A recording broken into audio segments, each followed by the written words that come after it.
Mix Ciudad de México y crítico de televisión mexicano, también conocido como el Juez de Hierro, nos trae una plática titulada El coleccionista de experiencias.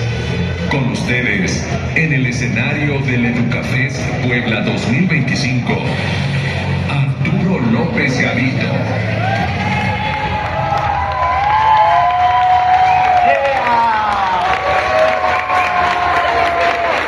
¡Qué momento, Pueblita la Bella! ¿Cómo están? ¿Cómo se sienten hoy? A ver, de nueva cuenta, porque aquí falta un poco de jícama. ¿Cómo se siente hoy, Pueblita la Bella? Eso es todo. Estamos en este gran Educafest, que no puedo pensar en un evento que sea más noble, que sea más bonito, que tenga un alma tan especial, que el hecho de venir con nuestros niños, de venir con nuestra familia y tomar una decisión sobre lo que va a ser nuestro futuro profesional. Muy hermoso. Bienvenidos. Bienvenidas. Y hemos creado esta conferencia para ustedes, porque no solo vamos a hablar de qué puede ser interesante o qué nos viene después de que terminamos la escuela, o cuando apenas vamos a empezar la escuela, que también es un dilema importante cuando hacemos esa transición de la secundaria a la preparatoria, o de la preparatoria a la universidad, y llegan momentos tan determinantes o importantes como decir si quiero seguir en este camino o quiero tomar mi propio camino. Y la idea de publicar este libro fue compartir mis vivencias, platicar de lo que ha sido mi vida profesional, de lo que ha sido también parte de mi trayectoria personal. Pero en este viaje de escribir, platicaba yo con la editorial y platicaba directamente con mi editora sobre en qué momento un libro se puede convertir en algo valioso para el lector o para la lectora.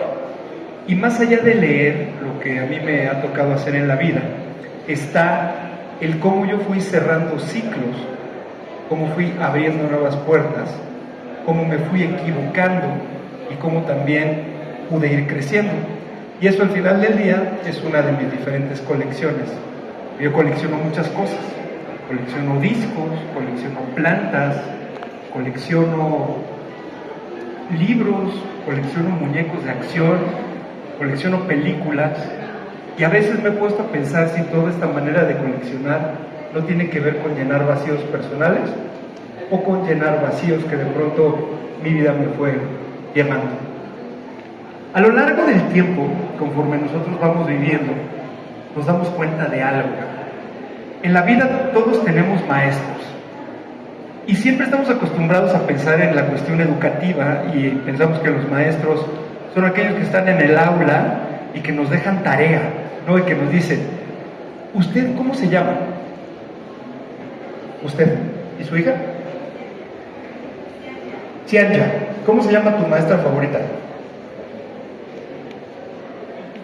Ok, tu maestra Marisol te deja mucha o poca tarea. Poca tarea. Bueno, yo por ejemplo recuerdo a mi maestra de primaria, que se llamaba Miss Ángeles. Era una mujer muy bella, era una mujer que se parecía incluso a la reina de Inglaterra y manejaba un inglés perfecto. Si yo no le hubiera aprendido el inglés a Miss Ángeles, hoy no estaría yo donde estoy. Y no me dejaba tanta tarea, era una buena persona, pero era dura la señora. Y de mis maestros que recuerdo en la primaria y en la secundaria, siempre voy a pensar en aquellos maestros que fueron duros conmigo, aquellos que me sometieron a mi máximo por lo que tenía que ver con lo que yo como estudiante debía de entregar. Y así empezó mi nivel de exigencia personal. Empezó con decir, yo como estudiante puedo dar más, puedo crecer y definitivamente quiero triunfar.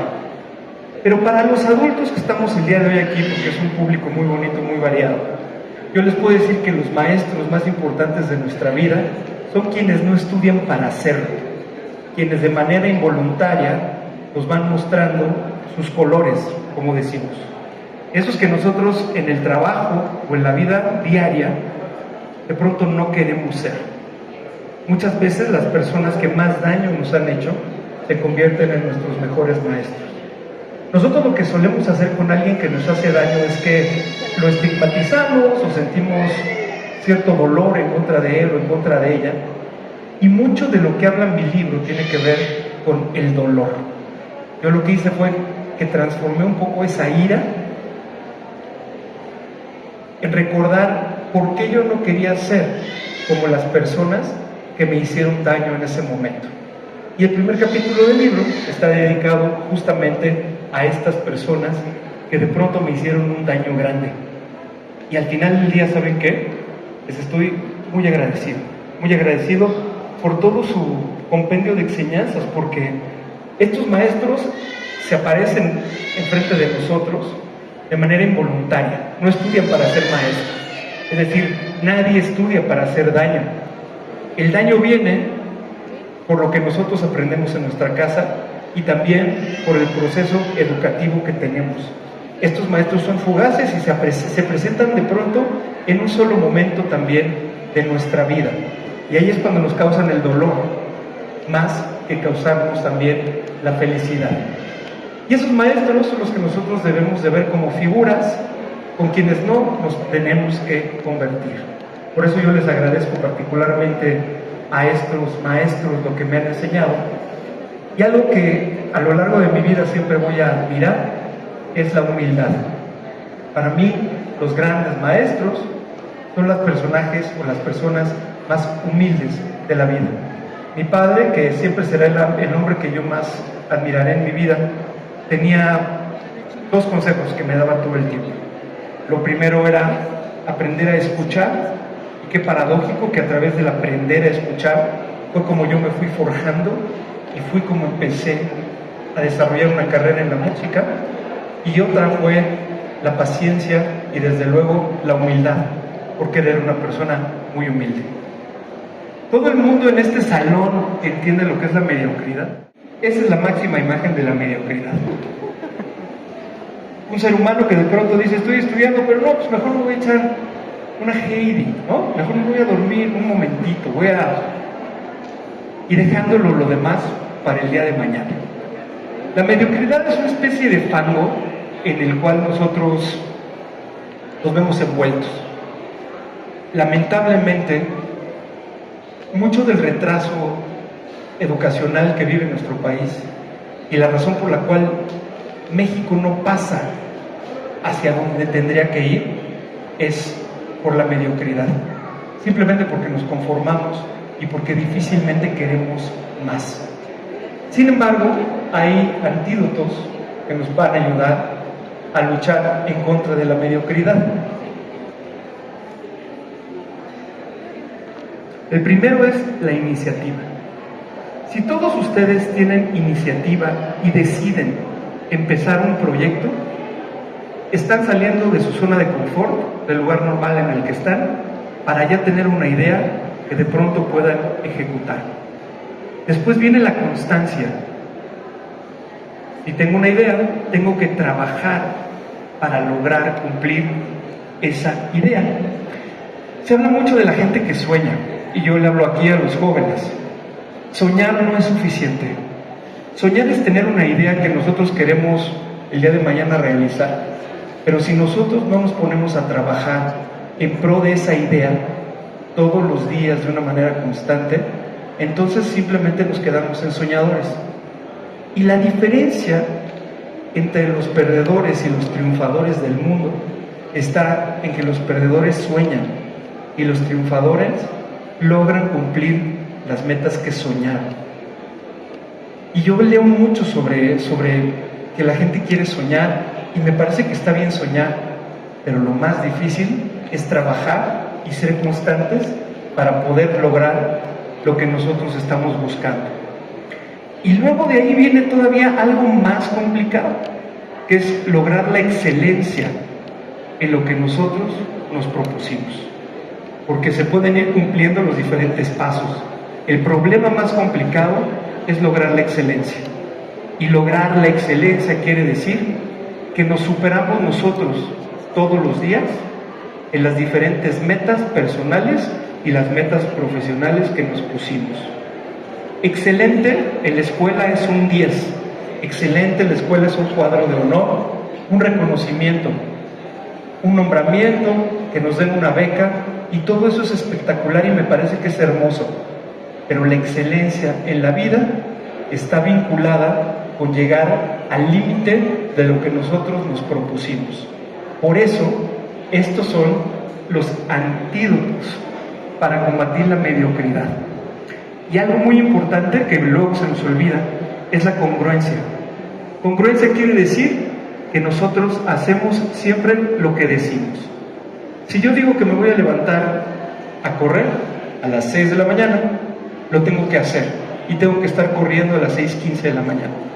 Porque si solo digo que me paro a correr y no lo hago, entonces no estoy siendo congruente. Piensen cómo esa congruencia a nosotros nos tiene que acompañar como padres, como parejas, como hijos, como profesores y evidentemente como profesionistas para poder triunfar.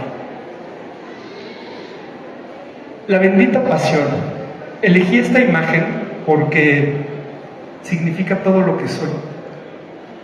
Soy explosión, soy pasión, soy más allá de un señor que se pelea con Lolita Cortés en la televisión. Soy más allá que simplemente estar enfrente de un micrófono de radio, que es lo que más feliz me puede hacer en la vida. Y la pasión se refleja cuando de pronto nosotros logramos trabajar de lo que más nos gusta hacer. A la edad de Andrea, yo dije un día, quiero trabajar en el radio. ¿Y qué es lo que tenía que hacer para trabajar en el radio? Pues ir a tocar una puerta de un señor, si no, no iba a llegar. No había teléfonos celulares, no había internet. Lo único que había era radio, televisión, cine, y a los privilegiados les llegaba la televisión por cable. Imagínense, no había nada de eso. Y mis ídolos eran 3 locutores de la radio en la Ciudad de México. Uno de ellos era la señora Charo Fernández, a quien escuchamos el día de hoy. El otro señor era Martín Hernández, una de las grandes leyendas de la radio, y el otro señor era Alejandro González Iñárritu, un director de cine que tiene más Óscares ganados que Martin Scorsese. Y ese señor me recibió en su oficina y me dijo, ¿qué quieres hacer? ¿Por qué estás aquí? Le digo, yo quiero trabajar en esta estación de radio, WFM 96.9, hace muchos años. Creo que su mamá todavía no había nacido, pero ya estaba esa estación de radio. Era 1987, imagínense. Me abrió las puertas y me dio una oportunidad. ¿Y qué pasó? ¿Por qué lo hice? Porque me animé a hacerlo. Porque mi pasión me llevó directamente a pedir una oportunidad profesional. Y ahí todo cambió para mí.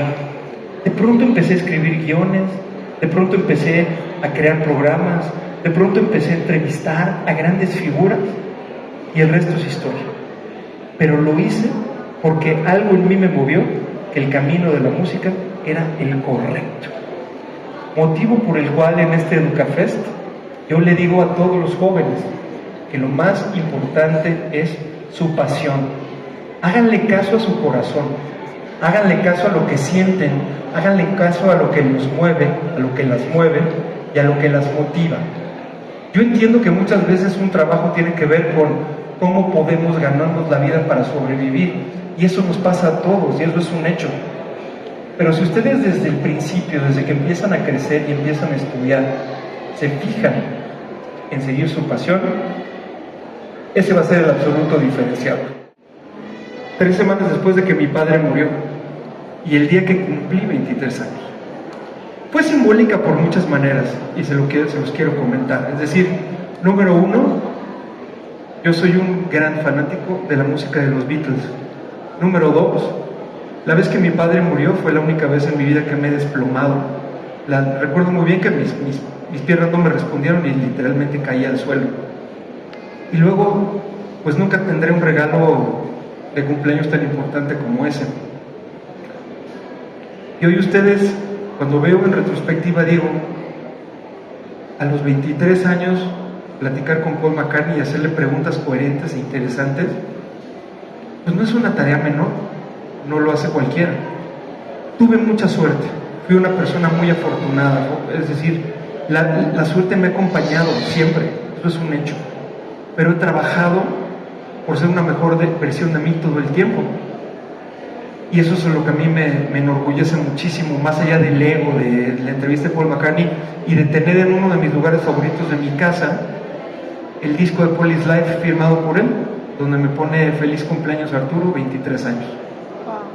Entonces, esas cosas cambian la vida, esas cosas te transforman absolutamente y en ti está si te hacen una mejor o una peor persona, porque si no se queda todo en el ego, en el hecho de decir, pues yo hice esa entrevista, y creo que va mucho más allá, porque son los sueños de la infancia lo que nos van motivando, es decir, cuando somos niños y pensamos que queremos lograr algo, pero al final del día lo ponemos en práctica, trabajamos y ese algo se convierte en una cuestión material que se concreta.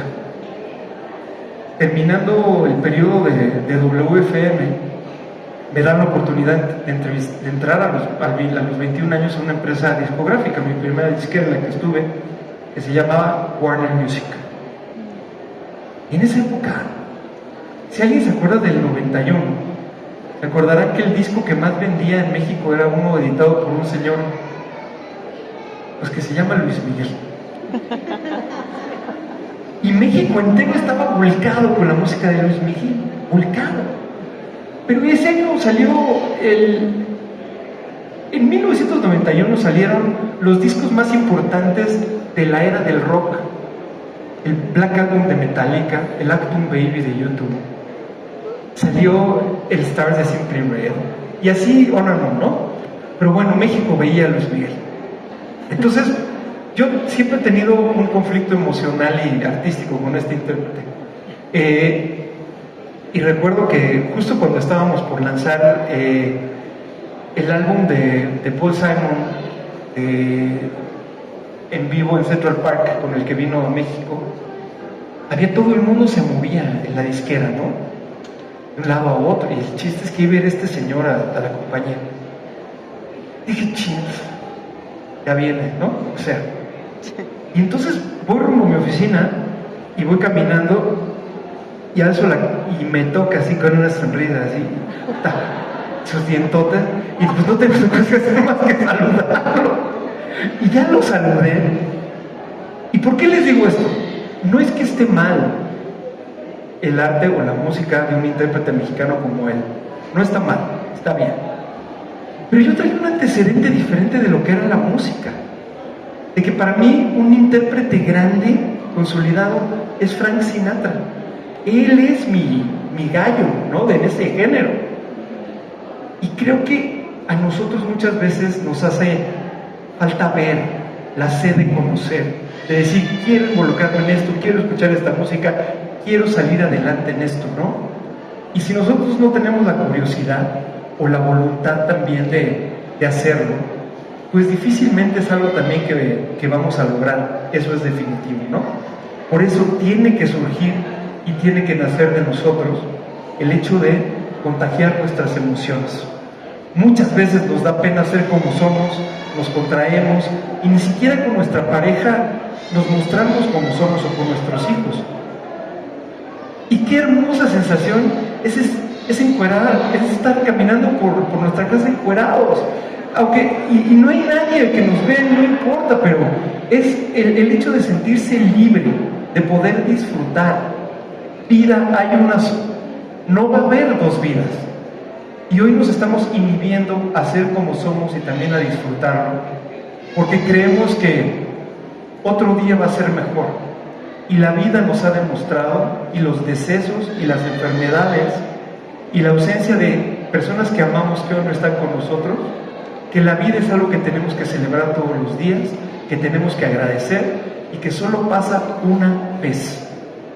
Por eso ustedes que vienen aquí a Educafest y que están a punto de tomar una decisión profesional trascendente, piensen en algo. Sí es muy importante la escuela donde se van a ir a estudiar. ¿Es determinante? Claro que sí. Nuestros profesores, los planes de estudio, la cercanía o la lejanía del lugar tienen un papel fundamental en nuestro desarrollo personal. Pero piensen en algo que es aún más importante, que es ustedes, ¿qué quieren ser? Más allá de lo que les pidan ser en su casa, ¿cuál es la pasión que les mueve a ustedes para que se pueda convertir en su profesión? Si ustedes le quieren dar gusto a su papá o a su mamá llevándoles un título, me parece increíble y así debe ser, porque se forja la educación en la casa. Pero si después de ese título de pronto se quieren convertir en pilotos, en aeromosos, en pole dancers, en chichifos, lo que ustedes quieran, conviértanse, dense la oportunidad, porque la transformación personal es lo único que nos va a hacer a nosotros felices el día de mañana. Siempre hablamos del fracaso y decimos, es que yo fracasé, es que él fracasó, es que el país fracasó, etc. En algunos de los momentos más oscuros de mi vida, yo sentí estar adentro de como una especie de vacío, donde todo estaba oscuro. Un vacío emocional, un vacío profesional, sobre todo en algo que nos pasa después a los adultos, esto se lo digo a los jóvenes y a los niños, que cuando entramos en la vida profesional nos damos cuenta de la enorme jungla que es trabajar para una corporación, y es algo muy difícil, porque muchas veces el trascender en la vida, el crecer, el avanzar, no tiene que ver con si somos buenos profesionales o no, tiene que ver con algo que es la adaptación. Si nosotros como profesionistas nos adaptamos a las reglas de una compañía, seguramente nos va a ir bien. Pero si no podemos con la cultura organizacional de una compañía, entonces la compañía solita nos va a sacar y nosotros nos vamos a ir. Muchas veces pensamos que cuando nos despiden de un trabajo, todo se acabó y que hemos fracasado. Y la verdad es que no.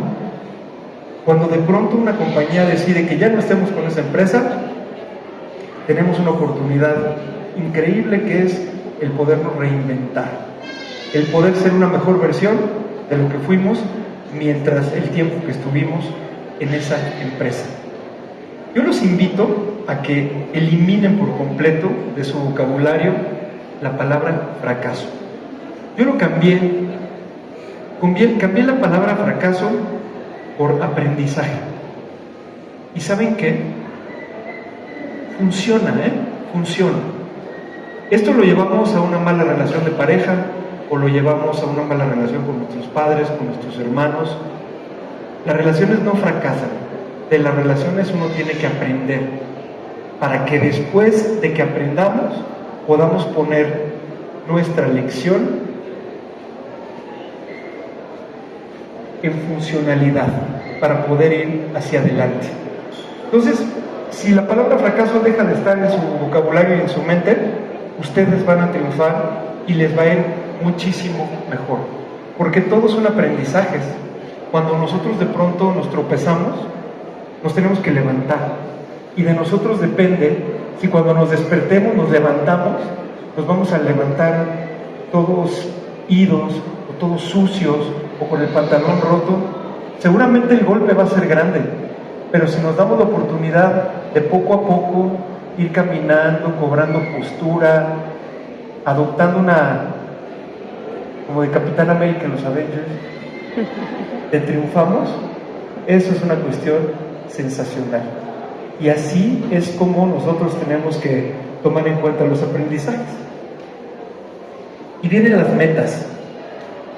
Las metas son complicadas, sí, pero lo que tenemos que hacer es trabajar por esas metas y poco a poco ir determinando metas. Es decir, no cuando empezamos un semestre en la universidad, de pronto vamos a tener la exención, faltan meses por cumplir, y cada evaluación mensual significa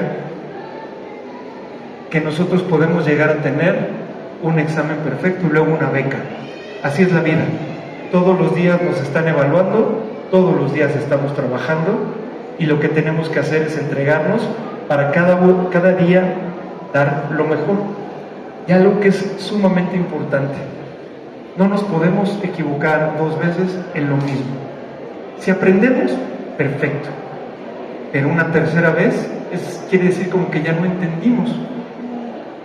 Por eso, dense la oportunidad de equivocarse, permitan que sus hijos se equivoquen, permitan que sus alumnos se equivoquen, para que a partir de esa equivocación puedan crecer y también puedan aprender. Es algo que seguramente todos buscamos, todas las personas que queremos ser mejores, que queremos crecer, que nos queremos superar. El triunfo es una clave, eso es algo determinante porque nos dice hacia dónde vamos y hacia dónde nos dirigimos y también cómo vamos a crecer. Señora, si es tan gentil, pasen por favor, bienvenidas, Todo lo que tenemos que hacer es arrancar con fuerza. Todos los proyectos que tenemos en esta vida, si no empezamos dando la milla extra, no van a salir como nosotros queremos. Si decimos, oye mamá, aviéntate hoy un arroz. No, mi hija, pues un arroz. Y la mamá dice, mi hija, te voy a dar un arroz, o te voy a dar un arroz que le voy a poner chicharitos, o le voy a poner pollo, o le voy a poner tantito tomate y lo convierto en un arroz rojo y el arroz va evolucionando y va creciendo. Eso quiere decir que la mamá está cocinando con amor, que está cocinando con excelencia y que nos está dando algo que nace de su corazón. Y ese arroz va a cambiar por completo la comida que vamos a tener en la casa. Eso es el factor transformador. Eso es estar buscando dar la milla extra. Yo, por ejemplo, pienso mucho en esto de la comida, y ahorita vamos a hablar de la comida en el siguiente apartado, pero sí, un solo arroz bien hecho le puede cambiar el día a una familia. Muchas veces no tenemos los recursos en la casa para hacerlo, lo entiendo, pero no hay como transmitir en la casa a través del amor con la comida. Pero hay que empezar hasta arriba, todo lo que hagamos siempre hasta arriba, siempre fuertes, siempre con iniciativa, siempre viendo hacia arriba. La disciplina y la congruencia son muy importantes. Disciplina quiere decir que yo voy a trabajar todos los días para cumplir ese objetivo. Y lo voy a hacer con planeación y lo voy a hacer con un determinado número de horas. Un joven que es disciplinado cuando estudia se convierte en un adulto triunfador. Un niño que es guiado por sus padres para hacer la tarea y hacer esa tarea en excelencia va a ser un joven que después se va a convertir en un adulto triunfador, porque todo empieza por la casa. La escuela es un lugar importante para forjar cuestiones de conocimiento, pero las bases educacionales se dan en la casa. Si nosotros permitimos que nuestros hijos utilicen el teléfono celular como si no hubiera un mañana, entonces vamos a tener hijos que nos van a ignorar en el futuro. Si nosotros convivimos con nuestros hijos y damos el tiempo del uso del teléfono celular, la armonía de la familia va a cambiar. Y yo he pensado mucho también en la cuestión de lo que estamos viviendo hoy en día, que es el abuso de la tecnología. Y la tecnología se puede convertir adentro de una familia en algo invasivo, algo que quita la esencia de la relación que existe entre los hijos y los padres. Recuerden que los hijos van a crecer y se van a ir. Hay que aprovechar para darles lo mejor que podamos en ese momento, buscando siempre la excelencia. Y luego, algo que pasa muy seguido en este medio de entretenimiento donde yo me he forjado, que es el ego. Por si alguien no está muy familiarizado con el término de ego, les voy a contar lo que es, porque aparte en mi libro está descrito por completo en un capítulo que le dediqué a esos personajes enfermos de ego, como hay tantos. El ego es algo que de pronto nos invade y que nos impide vivir nuestra realidad. El ego es algo que nos hace creer que somos mejores de lo que somos, que nos hace pensar que somos superiores a las personas, que nos hace creer que podemos hacer más que las otras personas. Y ese ego suele estar presente muchas veces cuando tenemos miedo, cuando le tenemos miedo a las personas que nos rodean, o cuando le tenemos miedo a hacer cosas diferentes, y entonces lo que queremos es estar simplemente repitiendo todo lo que hacemos todos los días. El ego es maltratar a las personas, y el ego es no ser asequibles a las personas que están también cerca de nosotros. Les hablé hace un momento de la humildad, y que las personas que más he admirado en mi vida son seres humanos humildes. Y el ego es el enemigo de la humildad. Y hay personas que se han tropezado y que aún así no han aprendido a lidiar con su ego, y su ego lo sigue dominando. Y existen muchísimos ejemplos diferentes de ello en la vida. En la mano, porque yo venía de trabajar en este programa que se llama La Academia, y los que estaban produciendo MasterChef producían La Academia. Yo les dije, no me dan la oportunidad de participar. Y se me queda viendo un señor dominicano que dice, oye, tú Arturo, pero que tú quieres participar, porque tú cocinas. Digo, sí, cocino. Entonces entré a MasterChef. Y creo que es uno de los capítulos más bonitos y más interesantes de toda mi vida, se los tengo que decir. Porque me olvidé por completo de quién era yo. Me puse a trabajar y me puse a aprender. Y ya saben ustedes que en TV Azteca son muy morbosos, ¿no? De, ¿qué va a pasar?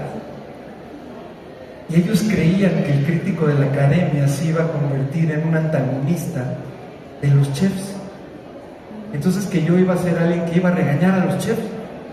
Digo, pero ¿cómo los voy a regañar? Si yo no soy más grande que un chef. Yo tengo claro cuál es mi lugar en la vida. Yo soy un cocinero que quiere llegar más lejos, pero no soy un chef. Y a partir de ahí, de verdad que descubrí que mi pasión era por la cocina es tan grande como mi pasión por la música.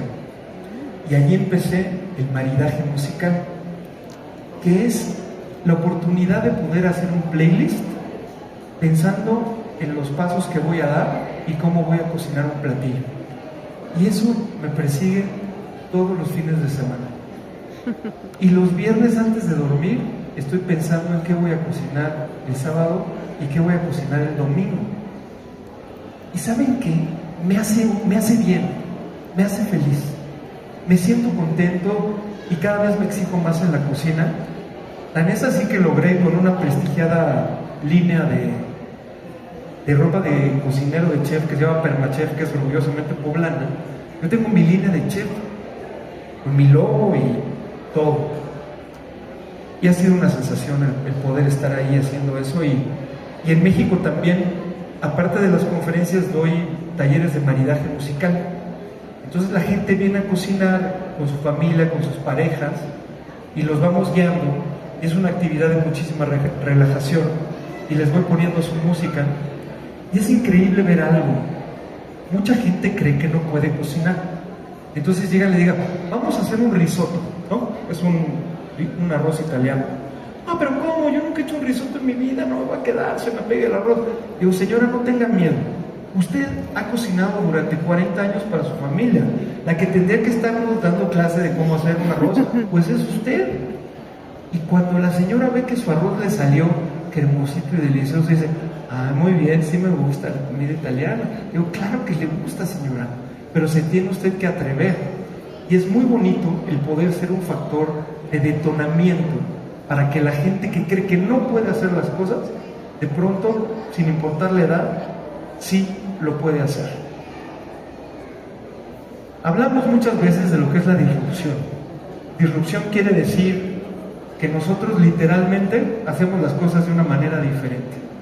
Pero para ser disruptivos en la vida, número uno, tenemos que creer en nosotros mismos, tener una gran autoestima.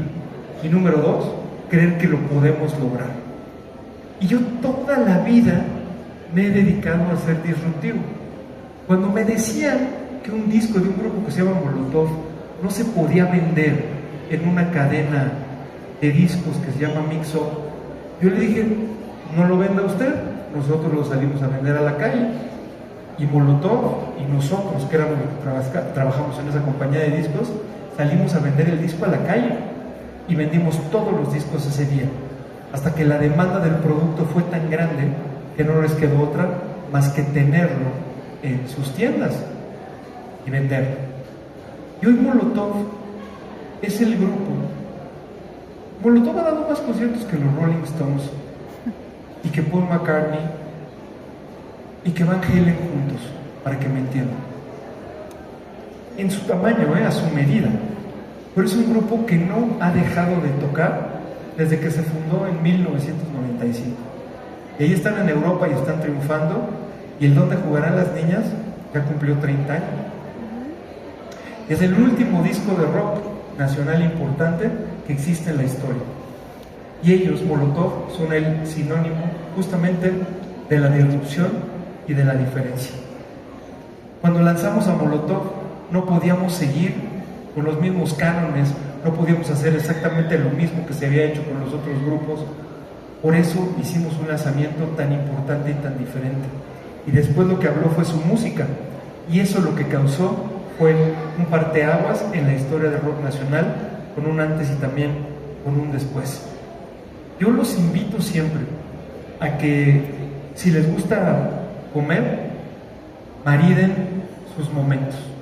¿Cómo lo pueden hacer? Como ustedes quieran y al nivel que quieran. Maridar quiere decir que van a tener la bebida de su elección con la comida de su elección, pero compártanla con alguien que sea importante para ustedes.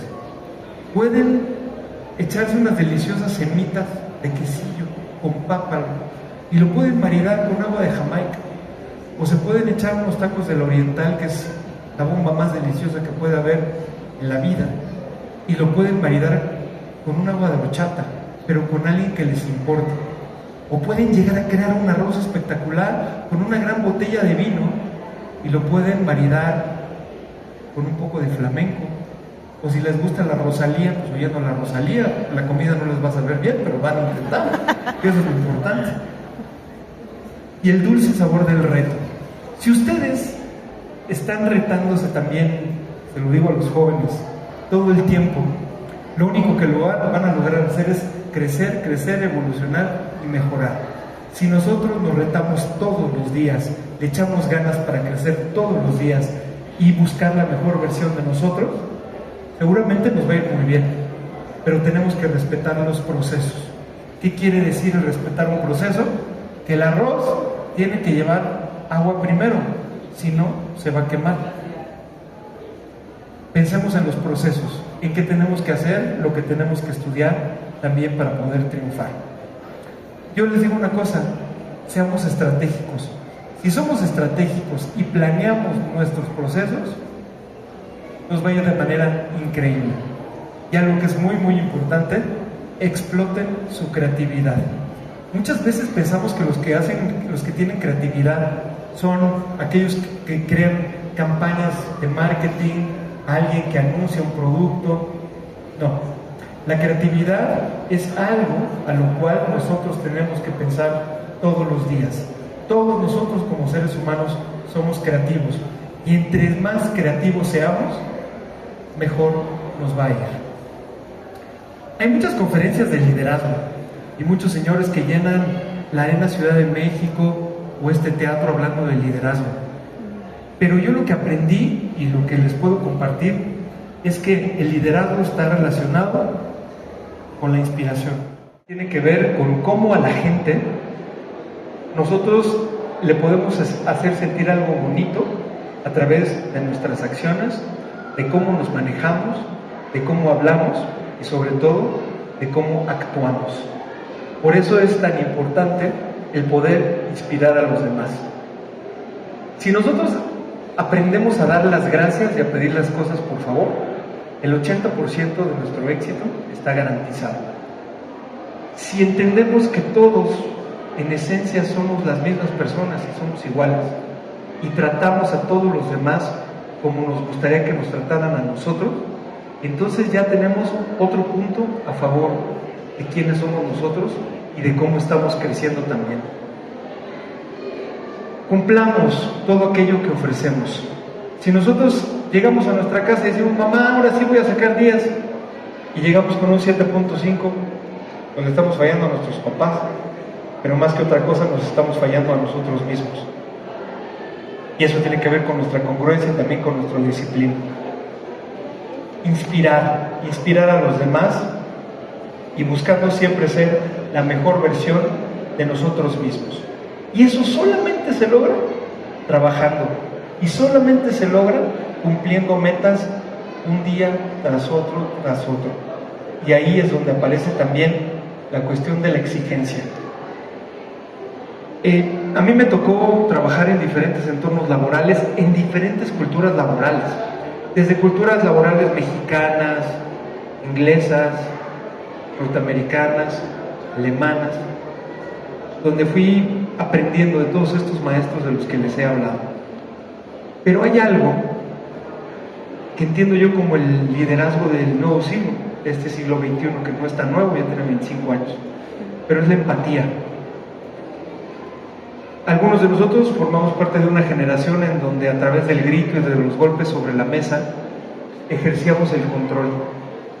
Hoy yo veo a través de los niños y veo a través de los jóvenes que la empatía es el poder oculto más grande que puede tener un líder. Empatía quiere decir que nosotros escuchamos a los demás, que nos sentamos con ellos, que vemos cuáles son sus problemas y que nos interesamos por sus problemas. Tuve la oportunidad de dirigir a un equipo de más de 40 personas cuando trabajé en Walt Disney Company México por casi 15 años. Ahí tuve la responsabilidad de mercadotecnia de toda la compañía, de hacer las campañas de promoción de todas las áreas del negocio de la compañía. Y en mi equipo trabajaban personas de diferentes estratos, de diferentes creencias, y sobre todo de diferentes edades. Créanme que yo, después de haber hecho muchas campañas ahí, de lo que más orgulloso estoy de haber trabajado ahí fue de que yo conocía a mi gente, conocía a mi equipo de trabajo, sabía cómo se llamaban sus parejas, los escuchaba, las escuchaba, y a partir de ahí yo podía aprender de ellos y de ellas por la empatía. Y tenía yo la oportunidad de poderles dar algún consejo, si ellos o ellas me lo pedían. Y a partir de ahí entendí que un líder no es nada, no es nadie sin la gente que trabaja con él. Entender que la gente no trabaja para nosotros, la gente trabaja con nosotros. Y es nuestra gran obligación el poder motivar a esa gente a través de la empatía para que la gente sea feliz. Y esto está dirigido a todas las personas que hacen cosas, que son productivas, que es la mayoría de las personas que están aquí. Muchas veces nos confundimos entre lo urgente y lo importante. Lo urgente es el bomberazo que tenemos que resolver en ese momento, lo que de pronto nos llega y nos explota. Pero lo importante es otra cosa. Lo importante es estar con nuestros hijos comiendo. Lo importante es no perdernos un festival de uno de nuestros niños en la escuela. Lo importante es escuchar a nuestra mamá si ella se siente mal, o a algunos de nuestros hermanos. Todo lo demás va a pasar, pero los momentos importantes de la vida, donde tenemos que ser empáticos y donde tenemos que mostrarnos agradecidos, esos son los importantes. Y voy a concluir para dar paso a unas 2 o 3 preguntas que tengan ustedes, no sin antes agradecerles que hayan venido a escucharnos y a platicar con nosotros. Las conclusiones de esta colección de experiencias son que nosotros tenemos que gobernar nuestra vida a través de la disciplina y también de la congruencia. Si somos disciplinados y somos congruentes, vamos a ser personas que logremos hacer más a través del camino de la excelencia. Recordemos que la humildad está simplemente relacionada con pedir las cosas por favor, con dar las gracias y con tratar a la gente como a nosotros nos gustaría que nos tratara. Los que estamos forjándonos un trayecto universitario, los que queremos llegar lejos dentro de una carrera profesional, Entre más estratégicos seamos y nos pongamos metas asequibles, metas que podemos ir logrando diaria o semanalmente para tener un gran objetivo, a través de la planeación lo vamos a lograr. Nadie gana nada en esta vida teniendo un gran ego, sintiéndose superior a los demás. El ego nos va a cegar, nos va a acorralar y nos va a destruir. Hay que eliminar la palabra fracaso también de nuestro vocabulario. Nunca existió, son aprendizajes. La pasión se puede convertir en nuestra profesión si nosotros queremos y si nosotros también nos atrevemos. Y recordamos algo que es muy importante: agradecer todos los días. Agradezcamos lo que tenemos, la salud, que estamos vivos, a nuestros hijos, a nuestra gente y también a los maestros que nos enseñaron. Muchísimas gracias por su tiempo. Pregunta, es la madre de todas las preguntas, diría yo. Y le quiero explicar por qué. Yo creo que nosotros como seres humanos siempre tendemos a regresar a donde nos sentimos felices y a donde nos sentimos bien, ¿no? Yo tuve la oportunidad de venir a ver a Chicago aquí, hace 2 meses fue el concierto, un mes ahora sí. Y salí extasiado y salí feliz. El primer disco de Chicago salió en 1969. Yo nací en el 70. A mí no me tocó escuchar la música de Chicago, pero la escuché por mis hermanos. Y ese es un vínculo emocional que yo tengo con ellos que me ató, ¿no? Y siempre estoy escuchando a Chicago, por ejemplo. Yo creo que algo de la magia que tiene la radio, que por eso muchos y muchas de ustedes están aquí, es que la música se convierte en un motivo de conversación, sobre todo entre los padres y los hijos. No por nada hoy muchos jóvenes y muchos niños de los que están aquí escuchan la música de sus padres y lo hacen de una manera feliz. No quiero decir que la música nueva sea mala, al contrario, creo que hay música nueva extraordinaria. Pero yo lo que creo es que tenemos que escuchar la música que a nosotros nos hace felices, la música que nosotros compartimos con nuestras familias, los que nos da felicidad y lo que nos reconforta. Yo particularmente encuentro en el rock clásico este bálsamo, lo encuentro en el jazz de los años 50 y de los años 60, y lo encuentro en el flamenco, y lo encuentro en el rock español y el rock en español de la década de los 80 a los 90, porque fue un género que yo descubrí. Estaba vivo cuando yo iba creciendo en la radio y que me trae unas memorias hermosas. Entonces, ¿qué empiezo a hacer? Empiezo a combinar. A veces pongo una canción de música en español con una en inglés, que sean similares, se escucha de esa manera, y voy haciendo playlists que comienzan siendo de 45 minutos y terminan siendo de 12 horas. Y lo que más me inspira es el poder maridar esos momentos de comida con los playlists para poderme realizar. Y esa es mi terapia, es mi bálsamo. Es por ahí. Yo sé que fue muy complejo, pero no, así soy yo, soy complejo. Es una pregunta muy interesante. Hace rato estaba platicando con un gran amigo que se llama Manuel Fernández. Algo pasó en las generaciones que yo lo que creo es que está relacionado con la tecnología y con la cultura del esfuerzo, como lo estás diciendo tú. O sea, la gente sigue trabajando, ¿me explicó? Y hay gente que trabaja muchísimo, hay gente que trabaja 18 horas al día, hay personas que invierten 6 horas nada más en transportarse para llegar a un lugar de trabajo. Eso es un esfuerzo brutal. Yo lo que creo es que muchas veces nosotros como padres somos proteccionistas de nuestros hijos y por protegerlos nos equivocamos pensando que ellos no tendrían que pasar por las carencias que nosotros pasamos. Al nivel de que hay padres que se vuelven locos y le dan a sus hijos un Audi nuevo a los 17 años, cuando va de la preparatoria a la universidad. Ante los ojos de ese señor millonario está bien, ante mis ojos, ¿no? Es decir, le está coartando a su hijo la posibilidad de que ahorre de que guarde dinero, de que se pueda comprar un coche.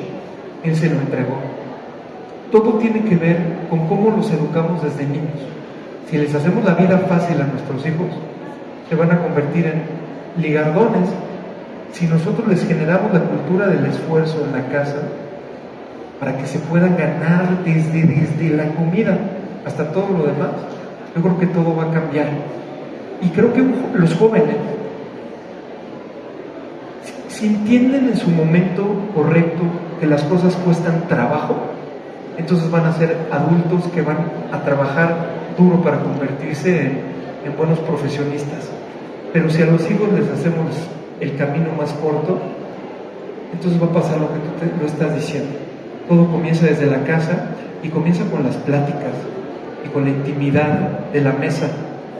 De, hijo mío, tu teléfono celular no puede venir a la hora de la comida. Y tú como padre tienes la responsabilidad de no tener el teléfono celular en la mesa y de tener 45 minutos de comida donde tú, tu esposa y tus hijos solamente hablen. Y ahí tú te conviertes como padre en contexto para que tus hijos se porten como tú. Creo que va por ahí.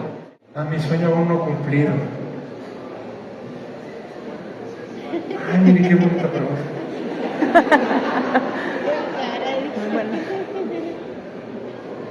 Le voy a ser franco.